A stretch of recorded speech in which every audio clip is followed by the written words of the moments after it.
नमस्कार मिथिला, आप देख रहे हैं मिथिला दर्पण। आज दरभंगा श्यामा मंदिर परिसर में नदी के जल स्वच्छ बनाने हेतु जिला गंगा समिति, एनसीसी और नगर निगम के द्वारा स्वच्छता अभियान चलाया गया, जिसके अंतर्गत तालाब एवं परिसर को स्वच्छ बनाया गया। तो चलिए बात करते हैं इन्हीं लोगों से। ये कार्यक्रम जो है जिला गंगा समिति दरभंगा के द्वारा गंगा स्वच्छता पखवाड़ा के अंतर्गत श्यामा मंदिर परिसर में स्थित तालाब में स्वच्छता अभियान का है। आज के कार्यक्रम में जो है जिला गंगा समिति, नगर निगम, एनएसएस और एनसीसी के वॉलंटियर्स शामिल हुए हैं। आज हम लोग तालाब के चारों साइड चारों किनारे में पूरा कचरा है।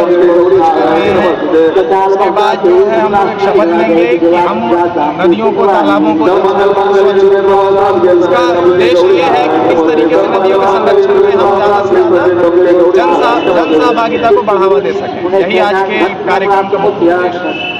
ये आप लोग रेगुलर करते हैं? हाँ, ये हमेशा होता रहती है। जन भागीदारी, जन सहभागिता को बढ़ावा देने के लिए, लोगों को जागरूक करने के लिए हमेशा होता रहता है सालों भर। अभी जो ये स्पेशल इवेंट है गंगा स्वच्छता पखवाड़ा का, जो 16 मार्च से स्टार्ट हुआ और 21 मार्च तक चलेगा।